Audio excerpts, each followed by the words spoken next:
Beneath the complexities of everyday life, the rules of our universe seem reassuringly simple. This solid bridge supports my weight. The water flowing underneath always goes downhill. And when I throw this stone, it always flies through the air following a predictable path. But as scientists peered deep into the tiny building blocks of matter, all such certainty vanished. They found the weird world of quantum mechanics.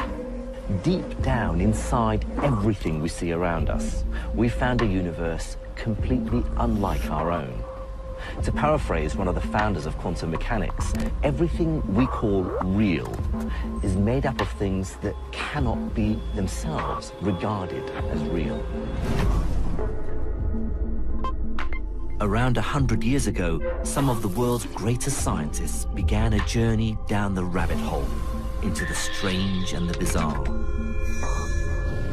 They found that in the realm of the very small, things could be in two places at once. That their fates are dictated by chance. And that reality itself defies all common sense. And at stake, that everything we thought we knew about the world might turn out to be completely wrong. The story of our descent into scientific madness begins with a most unlikely object. Berlin, 1890. Germany is a new country, recently unified and hungry to industrialize. In this newly unified Germany, a number of new engineering companies were founded. They had spent millions buying the European patent for Edison's new invention, the light bulb.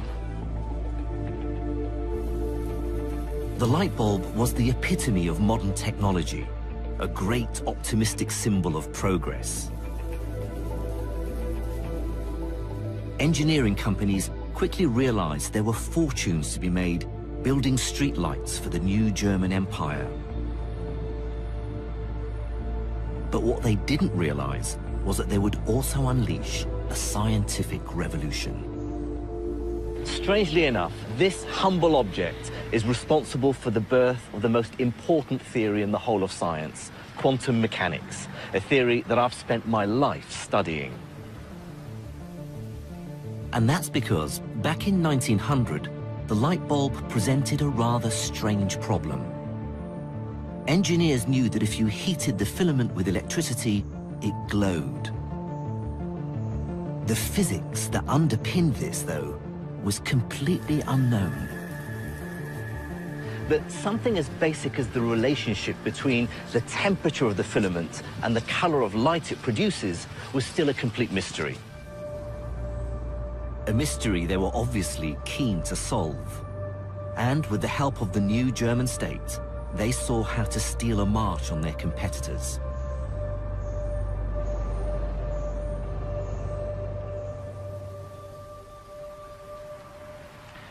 In 1887, the German government invested millions in a new technical research institute here in Berlin, the Physikalisch-Technische Reichsanstalt, or PTR. Then, in 1900, they enlisted a bright, if somewhat straight-laced scientist to help work here. His name was Max Planck.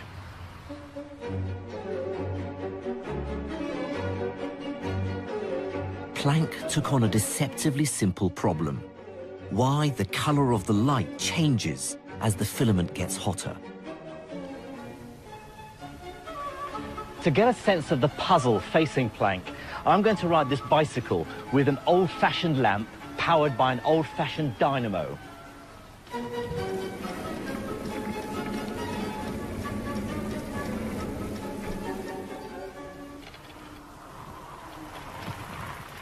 Obviously, the faster I go, the brighter the light. The more I pedal, the more electricity the dynamo produces, the hotter the filament in the lamp, and the brighter the light. But the light the bulb makes isn't just getting brighter. it's changing color too. As I speed up, the color shifts from red to orange to yellow. Right, now I'm going to really belt it. Now the bulb's filament is getting even hotter, but although it certainly gets brighter, the color seems to stay the same, yellow-white. Why doesn't the light get any bluer? To investigate, Planck and his colleagues built this, a black body radiator. It's a special tube they could heat to a very precise temperature and a way to measure the color or frequency of the light it produced.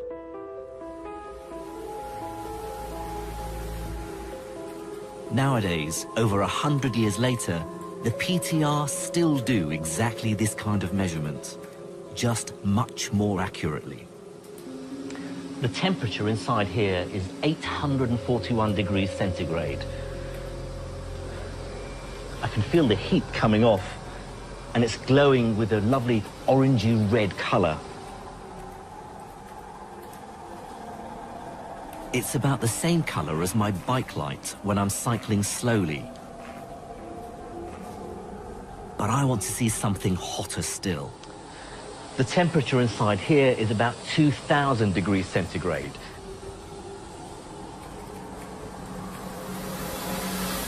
And it's glowing with a much brighter, whiter colored light. To produce light of this intensity and color requires a power of about 40 kilowatts. Now, that's equivalent to about 400 me's on a bike cycling very fast, or the combined output of the entire Tour de France. Although the light is whiter, it's red-white. There's very little blue. Why is blue so much harder to make than red? And further up the spectrum, beyond blue, the so-called ultraviolet is hardly produced at all, even when we look at things as hot as the sun.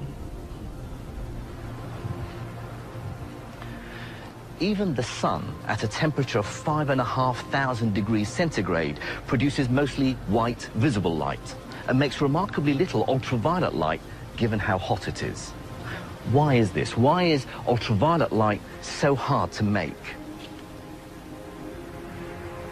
This remarkable failure of common sense so perplexed scientists of the late 19th century that they gave it a very dramatic name. They called it the ultraviolet catastrophe. Planck took a crucial first step to solving this. He found the precise mathematical link between the color of light, its frequency, and its energy. But he didn't understand the connection. However, it was another weird anomaly that would really put the cat amongst the pigeons. In the late 19th century, scientists were studying the then newly discovered radio waves and how they were transmitted. And to do that, they were building experimental rigs very similar to this one.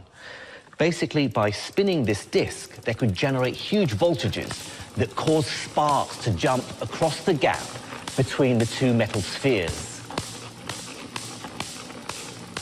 But in doing so, they discovered something very unexpected to do with light. They found that by shining a powerful light source on the spheres, they could make the sparks jump across more easily. This suggested a mysterious and unexplained connection between light and electricity.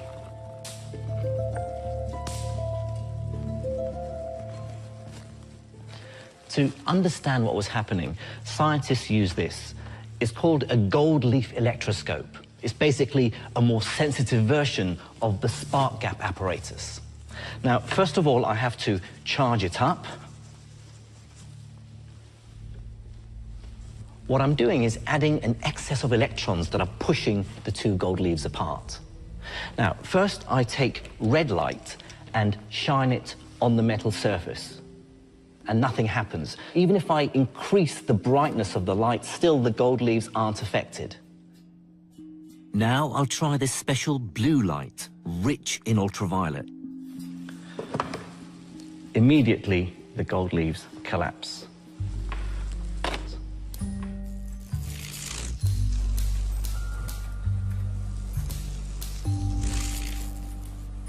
light can clearly remove static electric charge from the leaves. It can somehow knock out the electrons I added to them. But why is ultraviolet light so much better at doing this than red light? This new puzzle became known as the photoelectric effect. The ultraviolet catastrophe and the photoelectric effect were big problems for physicists, because neither could be understood using the best science of the time. The science that said quite unequivocally that light was a wave. All around us, we see light behaving in a perfectly common sense, wavy way. Look at the shadow of my hand. It's fuzzy around the edges. We understand this as the light hitting the sides of my hand and bending and smearing out slightly, just like water waves around an obstruction. Perfectly common sense, wave-like behavior. And here's something else, something rather beautiful. Look at these soap bubbles. Shine a light on them and gorgeous colored patterns emerge from nowhere. And this was easily explained if you accept that light was a wave, reflecting off the outer and inner layers of the thin soap film and breaking up into the colors of the rainbow. Rather like ripples on the surface of water, light was simply ripples of energy spreading through space. And this was as firmly accepted as the fact that the Earth was round. But although this wave theory worked perfectly well for shadows and bubbles, when it came to the ultraviolet catastrophe and the photoelectric effect, the wheels started coming off. The problem was this: how could light do this? To truly grasp how absurd this phenomenon was, it might be useful to consider how waves in water behave.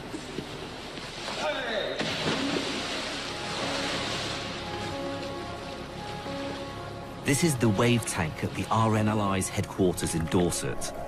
It's used to train lifeboat teams to deal with a range of different kinds of water waves. First, small waves, just 30 centimeters high. These waves don't have much energy, hardly enough energy to knock this top can off the other. But when the waves grow to over 1.5 meters, it's a very different proposition. And they're really throwing me about. There's no way I can keep this can balanced on the top.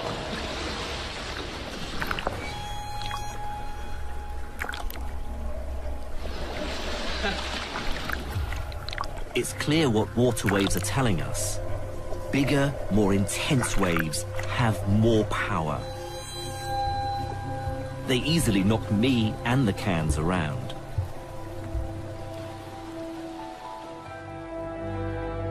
So if light was a wave, more intensity should knock out more electrons. But that's not what happened. Remember, no matter how intense the red light was, it still didn't budge electrons from the metal. But weirdly, weak ultraviolet worked within seconds. So thinking of light as a wave just wasn't adding up. To resolve this, someone needed to think the unthinkable. And in 1905, someone did. You may well have heard of him. His name was Albert Einstein.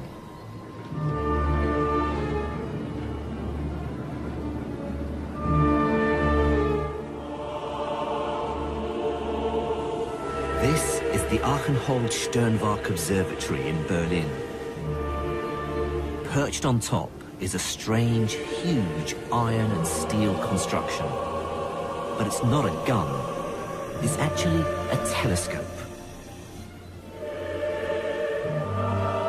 Built in 1896, the telescope was one of the largest of its kind in the world and made the observatory the go-to place to engage and astound the public in new science. Albert Einstein gave a very famous public lecture here on his theory of relativity, which is, of course, what he's most famous for. But it's not the work that won him the Nobel Prize.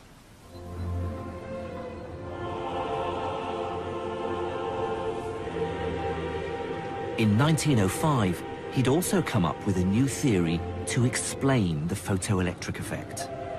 And what he suggested was revolutionary and even heretical.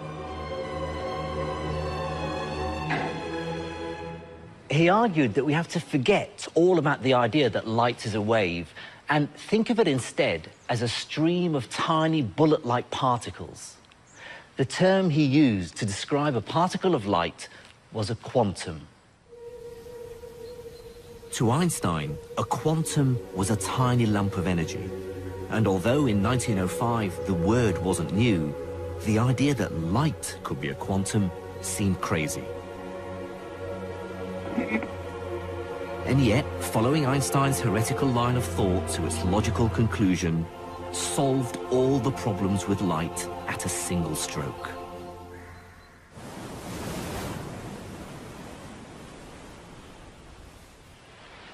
I'll try to explain how this helps using a rough analogy. Of course, like all analogies, it's far from perfect, but hopefully it'll give you a sense of the physics to help you understand why thinking of light as a stream of particles solves the mystery of the photoelectric effect.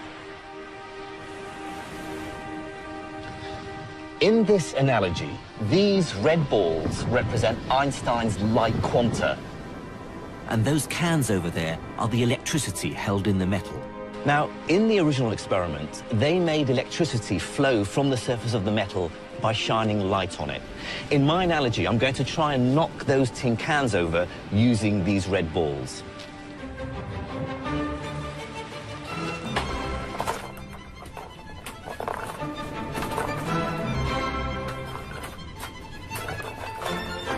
Absolutely no effect. That's just like red light. According to Einstein, each particle of red light carries very little energy because red light has a low frequency. So even a very bright red light with many red light particles can't dislodge any electrons from the metal plate, just like the red balls. Now I'm going to use heavier balls, like these blue golf balls, and I'm going to try and knock off the tin cans with these.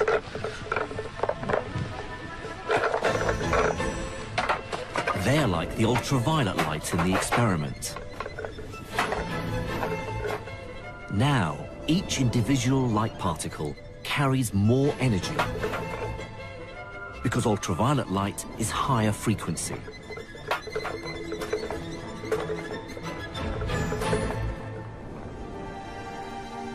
Just a few of them, like a dim ultraviolet light, are enough to knock the electrons out of the metal plate and collapse the gold leaf.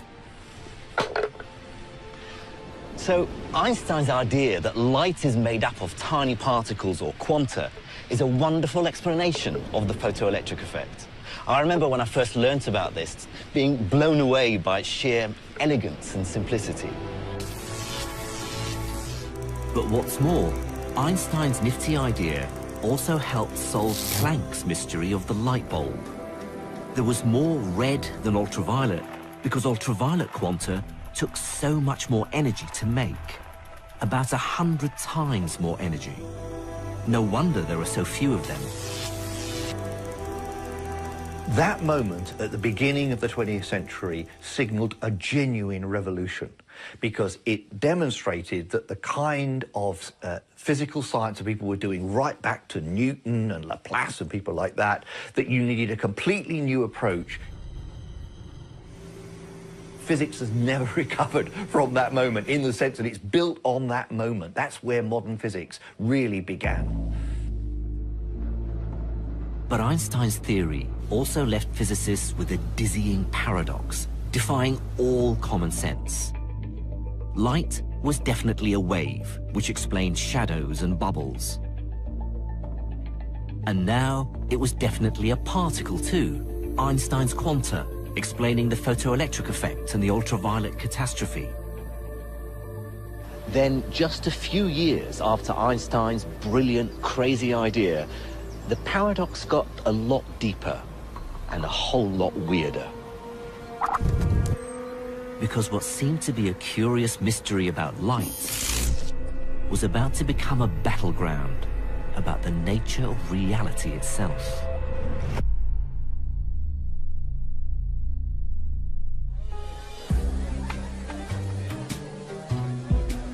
(1922). The Western world is in the grip of a revolution, a cultural revolution. James Joyce's Ulysses is published. Stravinsky is at the height of his powers, and Chaplin has just released his first serious movie. The Ottoman Empire collapses. Europe is still recovering from the war to end all wars, in which millions of men lost their lives. Russia is newly communist. Meanwhile, America is exporting jazz to the world. Thank you.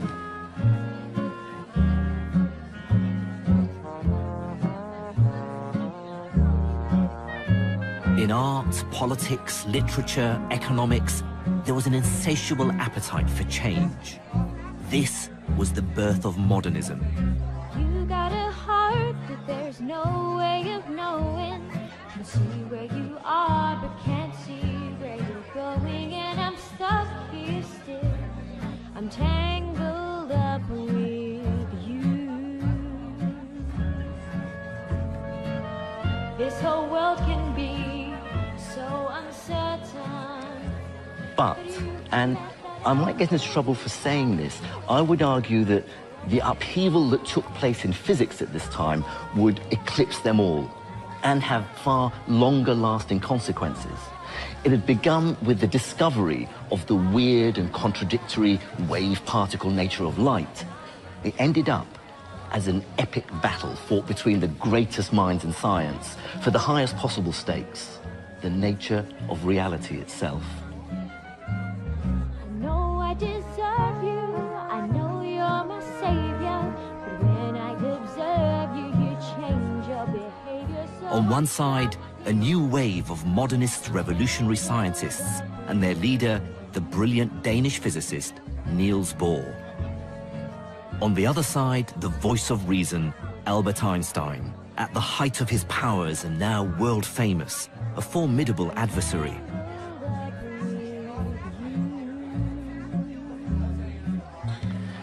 The battle raged for decades. Actually, in some ways, it still does. It was fought across the world in universities, at conferences, in bars and cafes. It would reduce grown men to tears. And it began with a deceptively simple experiment. this whole world can be so uncertain. But weirdly, it was an experiment that wasn't even about light. It was about the particles that make electricity. Somebody else will In the mid-1920s, an experiment was carried out at Bell Laboratories in New Jersey in America, which uncovered something entirely unexpected about electrons. Now, at the time, it was accepted without question that electrons were these tiny lumps of matter, small but solid particles like miniature billiard balls. In the experiment, they fired a beam of electrons at a crystal and watched how they scattered. Now, that's entirely equivalent to taking a beam of electrons, say, from an electron gun, and firing it at a screen with two slits in it, so that the electrons pass through the slits and hit another screen at the back. What the Bell scientists found shocked the physics world to the core. To understand why, consider a similar experiment with water waves. I've set up a simple experiment. I have a water ripple tank placed on top of an overhead projector. I have a generator producing waves that pass through two narrow gaps. The projector beams the image of the waves onto the back wall. You can see as the waves come in from the left and squeeze through the two gaps, they spread out on the other side and interfere with each other. What this means is that when you get the crest from one wave meeting the crest from another, they add up to make a higher wave. But when the crest from one meets a trough, they cancel out. This gives rise to these characteristic lines leading to the signature wave pattern. bands of light and dark. Whenever you see these light and dark bands, the signature wave pattern, you know without doubt that you've got wave-like behavior.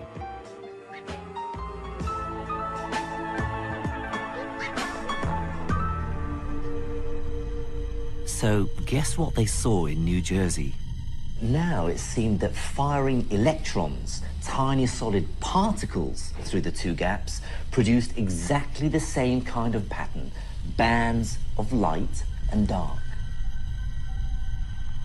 First, light, for a long time believed to be a wave, was found to sometimes behave like particles. And now electrons, for a long time believed to be particles, were behaving like waves. But it was actually stranger than that. The wave pattern wasn't merely some result of the entire beam of electrons. More recently, this experiment has been repeated in labs around the world by firing one electron at a time through the slits onto the screen. At first, each electron seems to land randomly on the screen. But gradually, a pattern forms. The signature wave pattern. Let me be quite clear about just how weird this is. Remember from the wave tank experiment where the signature wave pattern only exists because each wave passes through both slits and then its two pieces interfere with each other. But here, every individual electron, each single particle, is passing alone through the slits before it hits the screen. And yet, each single electron is still contributing to the signature wave pattern. Each electron has to be behaving like a wave.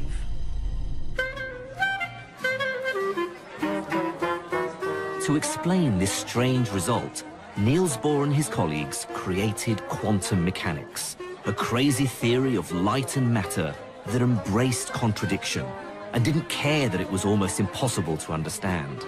As Niels Bohr himself said, anyone who isn't shocked by quantum theory hasn't understood it. So, viewers, I'm going to take our tiny electron and use it to delve deep into the heart of reality.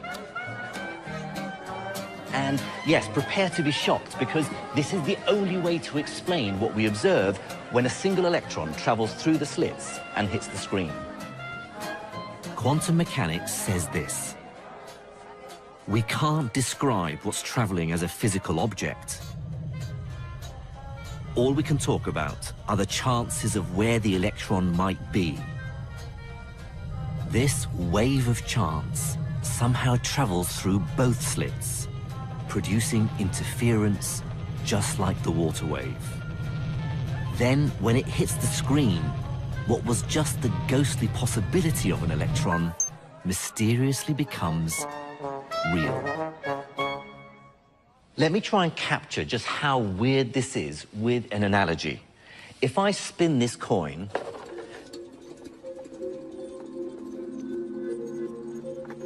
then all the time it's spinning, it's a blur. I can't tell if it's heads or tails. But if I stop it, I force it to decide, and it's heads. So before, it was sort of not heads or tails, but a mixture of both. But as soon as I've stopped it, I've forced it to make up its mind. This is what Bohr and his supporters claimed was happening with our electrons. In a sense, as it spins, the coin is both heads and tails. Similarly, the electron's wave of chance passes through both slits, two paths at the same time. Our coin then stops at heads. The ethereal wave of probability hits the screen and only then becomes a particle. The quantum world was unlike anything ever seen before. It's hard to overstate just how crazy this is. Bohr was effectively claiming that one can never know where the electron actually is at all until you measure it. And it's not just that you don't know where the electron is. It's weirdly as though the electron itself is everywhere at once. Bear in mind that electrons are among the commonest and most basic building blocks of reality. And yet, here's Bohr saying that only by looking do we actually conjure their position into existence. It's like there's a curtain between us and the quantum world, and behind it, there is no solid reality, just the potential for reality. Things only become real when we pull back the curtain and look. And this view, ladies and gentlemen, became known as the Copenhagen interpretation.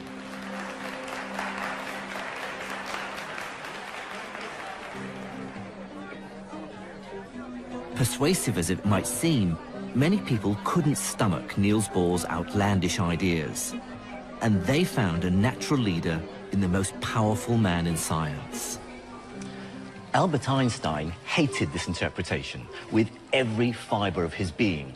He famously said, "Does the moon cease to exist when I don't look at it?" He was very unhappy because it gave limits to knowledge that he didn't think should be final. He thought there should be a better underlying theory. Over the next 10 years, Einstein and Bohr would argue passionately about whether quantum mechanics meant giving up on reality or not. Then, with two other scientists, Nathan Rosen and Boris Podolsky, Einstein thought they'd found a way to win the argument. He was convinced he'd found a fatal flaw in the Copenhagen interpretation, and its claim that reality was summoned into existence by the act of looking at it. At the heart of Einstein's argument was an aspect of quantum mechanics called entanglement. Now, entanglement is this special, incredibly close relationship between a pair of quantum particles whose fates are intertwined. For example, if they were created in the same event.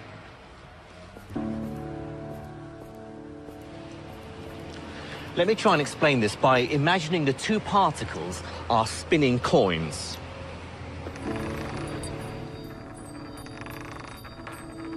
Imagine these coins are two electrons, created from the same event and then moved apart from each other. Quantum mechanics says that because they're created together, they're entangled. And now many of their properties are forever linked, wherever they are. Remember, the Copenhagen interpretation says that until you measure one of the coins, neither of them is heads or tails. In fact, heads and tails don't even exist. And here's where entanglement makes this weird situation even weirder. When we stop the first coin and it becomes heads, because the coins are linked through entanglement, the second coin will simultaneously become tails. And here's the crucial thing. I can't predict what the outcome of my measurement will be, only that they will always be opposite. Einstein seized on this, because it meant that something was happening between the two coins that was almost too crazy to imagine. It's as if the two coins are secretly communicating instantaneously across space and time, even if the first coin was on Earth and the other was on Pluto. Einstein refused to believe this instantaneous, faster-than-light communication. His theory of relativity said that nothing could travel that fast, not even information. So how could one coin instantaneously know how the other would land? He disparagingly called it spooky action at a distance and claimed it was a fatal flaw in the Copenhagen interpretation. What's more, he had a better idea. Einstein believed there was a simpler interpretation, that somehow the destiny of the two coins, whether or not they ended up heads or tails, was already fixed long before we observed them. He said that although it seemed the coin was deciding to be, say, heads at the moment of observation, actually that decision was taken long before. It was just hidden from us. In Einstein's mind, quantum particles were nothing like spinning coins. They were more like, say, a pair of gloves, left and right, separated into boxes. We don't know which box contains which glove until we open one. But when we do, and find, say, a right-handed glove, then immediately we know that the other box contains the left-handed glove. But crucially, this requires no spooky action at a distance. Neither glove has been altered by the act of observation. Both of them were either left or right-handed glove from the beginning, and the only thing that has changed is our knowledge. So, which is the true description of reality?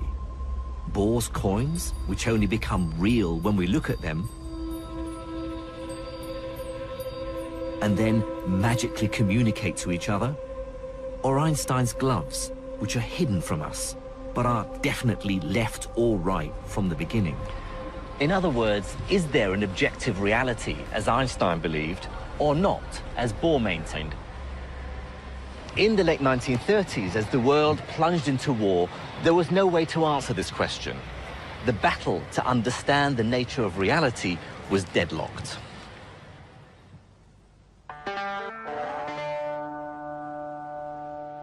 The war rolled across Europe, and many of the leading scientists fled to the United States. Then, as the Second World War led inexorably to the Cold War, American science, backed by dollar bills and a new vision of the future, boomed. Remember, after the war, physicists came back raring to go and try to apply the ideas of quantum theory to atoms, the interaction between electrons and light and what have you. You didn't need to worry about the philosophical side of things to make progress with that. So, as you say, it really took a back seat. Quantum mechanics led to a profound understanding of semiconductors, which helped create the modern electronic age. It produced lasers, revolutionizing communications, breathtaking new medical advances, and breakthroughs in nuclear power. Quantum mechanics was so successful that most working physicists deliberately chose to ignore Einstein's objections. It simply didn't matter to them because it worked. They even coined a phrase for it: shut up and calculate. And the price for this success was that Bohr and Einstein's debate on the reality of the quantum world was simply brushed under the carpet. And amidst all this success and pragmatism, there were few who still worried what it all meant. But as the 50s rolled headlong into the 60s, one lone dissenter worked out how to settle the argument once and for all.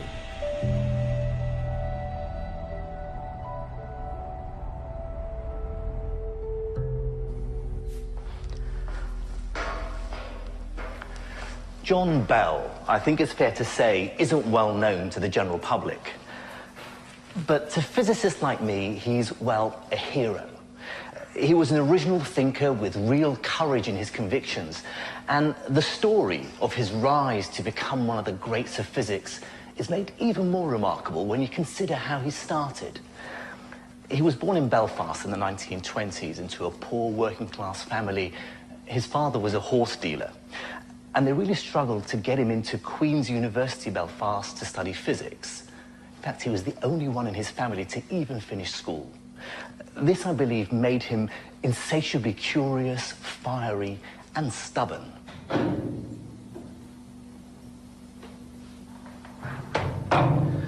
I remember meeting John Bell in 1989, a year before he died.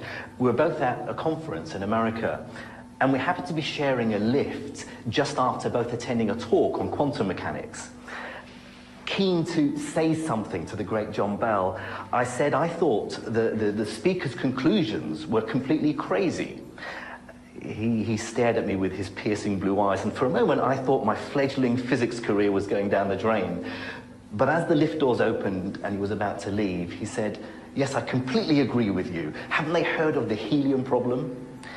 To this day, I'm not quite sure what the helium problem is, but I was just so relieved that John Bell and I agreed.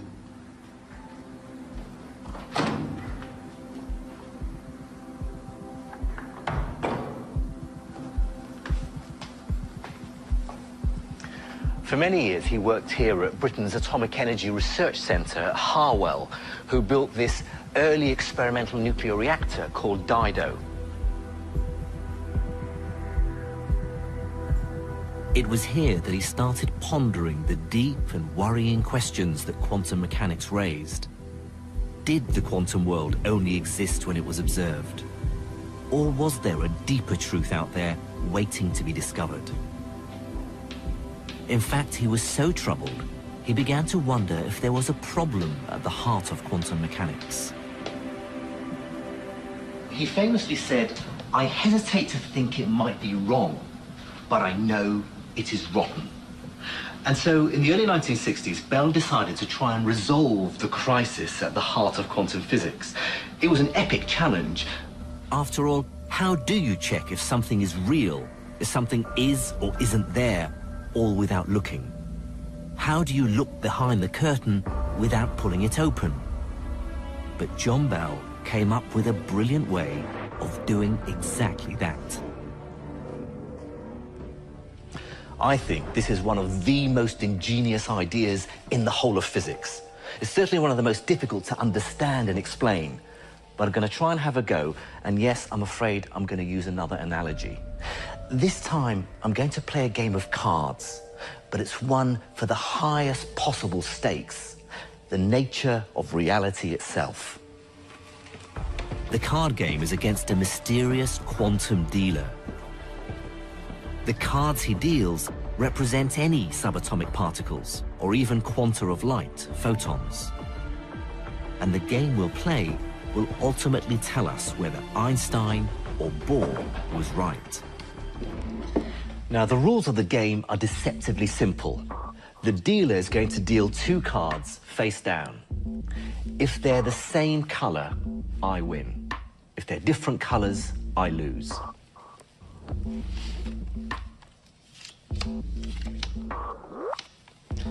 So, I have a red, so I need another red to win. That's black, I lose. Again, opposite colors, I've lost both those.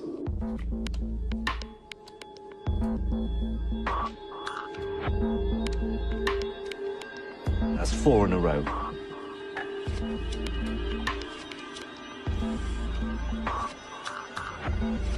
That's 6 pairs in a row that I've lost. Okay, I think I know what the dealer's doing here. Clearly, the deck has been rigged in advance so that every pair come out as opposite colors. But there's a simple way to catch the dealer out. So what we can do now is change the rules of the game. This time, if they are the opposite color, I win.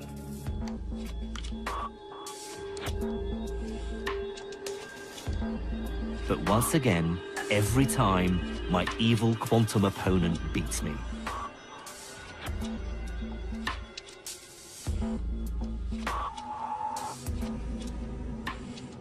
But again, I can see what the crafty dealer could have done. Maybe while I wasn't looking, he's switched the pack and rigged it so that it always lands in his favor. Now every pair is the same color. Rigged decks, remember, were what Einstein thought was really happening in the entanglement experiment. He said that just like the gloves were already placed in the box, so the evil dealer stacked the cards before we played. But Niels Bohr's idea was very different. He said red and black don't even exist until you turn them over. Bell's genius was that he came up with a way of deciding once and for all who was right, Einstein or Bohr. This is how he did it. I'm now not going to tell the dealer which game I want to play, same color wins or different color wins, until after he's dealt the cards. Now, because he can never predict which rules I'm going to play by, he can never stack the deck correctly. Now, he can't win. Or can he? So now the rules are different wins.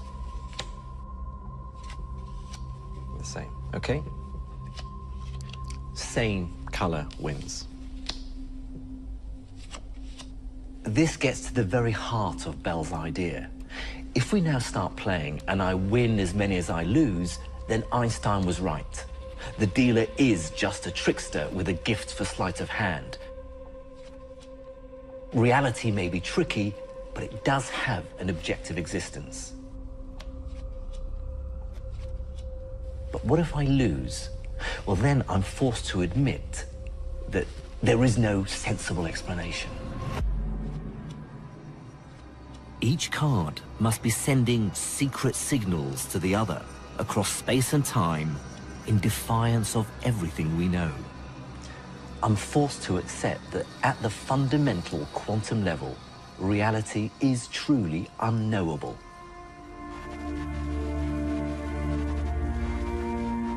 Bell reduced this idea into a single mathematical equation that tells us once and for all what seemed unanswerable: how reality really is.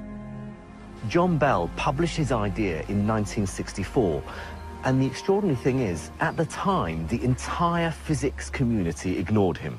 Total radio silence. It seems the world simply wasn't ready. Perhaps it was because his equation seemed untestable, or just because nobody thought it was worth investigating. But that was about to change. And the change would come from a very unexpected place. This is the dawning of the age of Aquarius, age of Aquarius,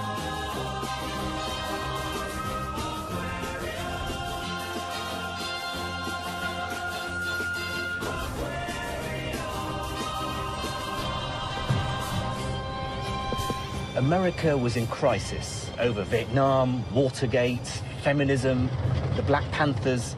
And while all this was going on, a small group of hippie physicists were working at the University of Berkeley in California. They did all the hippie things. They smoked dope, they popped LSD, they debated things like Buddhism and telepathy.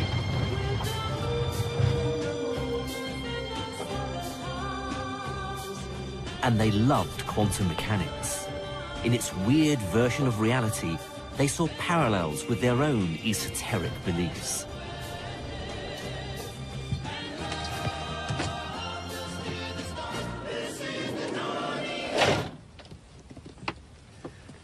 Their hippie New Age style physics also caught the attention of the public, who read their crazy hippie books that mixed quantum mechanics with Eastern mysticism. Books like The Tao of Physics, The Dancing Wooly Masters, and my personal favorite, Space, Time and Beyond, Towards an Explanation of the Unexplainable. But more importantly for our story, the story of quantum mechanics, these hippie physicists also turned their attention to Einstein's now famous thought experiment and what it told us about the nature of reality. They saw Niels Bohr's secret signaling as proof that physics supported their own ideas. Because if two particles could spookily communicate across space, then ESP, telepathy, and clairvoyance were probably true as well. If only they could prove it really existed. Then, in 1972, they realized that with a bit of mathematical sleight of hand, they could take Bell's equation and experimentally test it. One of their group, John Clauser, borrowed some equipment from the lab he was working in and set up the first genuine and ultimate test of quantum mechanics. This is a picture of that first experiment, built of leftovers and stolen equipment. Over the next few years, it was improved by a team led by Alan Aspect in Paris, making its results more reliable. Over 10 years after Bell first proposed his equation, finally it could be put to the test. This is a modern version of the experiment first carried out by John Clauser and then Alan Aspect. Here, a crystal converts laser light into pairs of entangled light quanta, photons, making two very precise beams.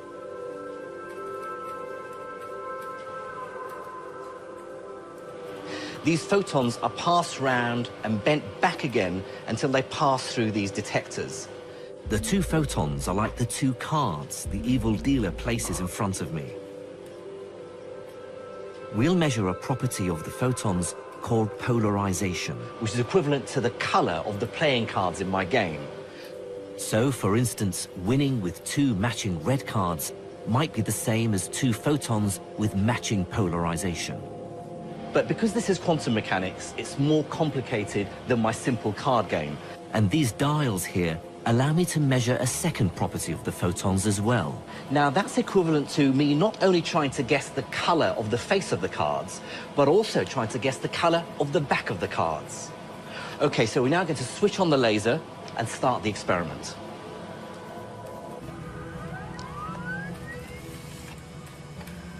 So this number here gives me the number of photon pairs coming through the experiment. That's equivalent to the pairs of cards in my game.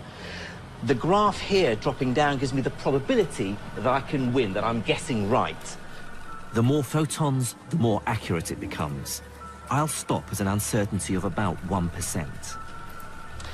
And the final answer is 0.56. So if I put that into my equation, I now need to run the experiment 3 more times, corresponding to the 4 different settings of these dials. Each run is now like a different set of rules for the quantum dealer. And when I add them up and get the answer, if it's less than 2, then Einstein was right. If it's greater than 2, then Bohr was right. Okay, so now for the second setting. Just remember what the experiment will show. If the numbers come out less than 2, then it's proof the dealer has been stacking the deck. This was Einstein's view. Okay, so the number I get this time is 0.82.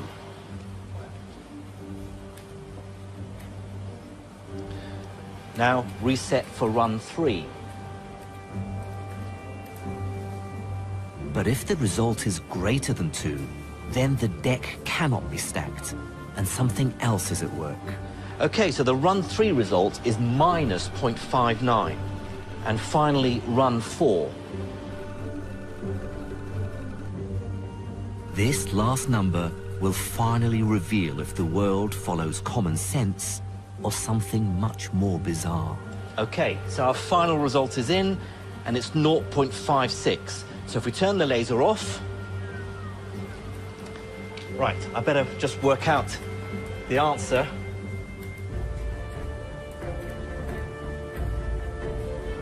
And there we have it, 2.53. It's a number greater than 2. Absolute proof that Albert Einstein was wrong and Niels Bohr was right.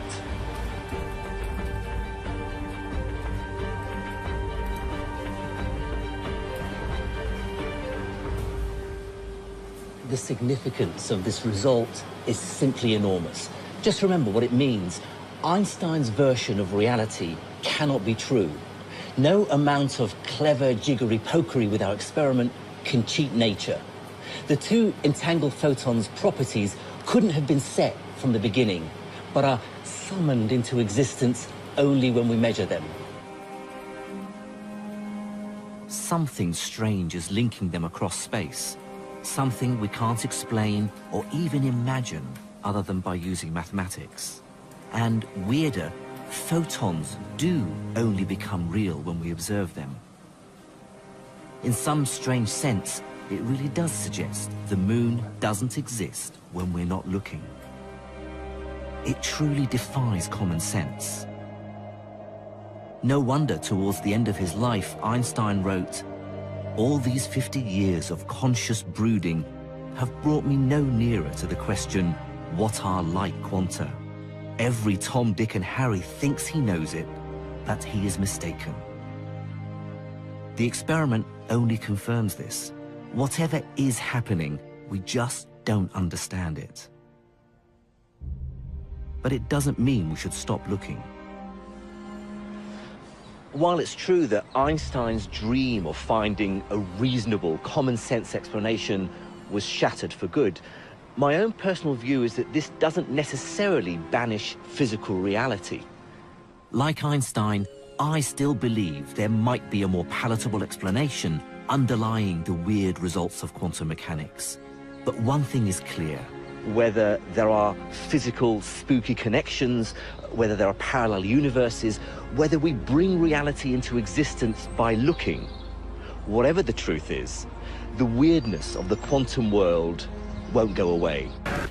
It'll rear its ugly head somewhere.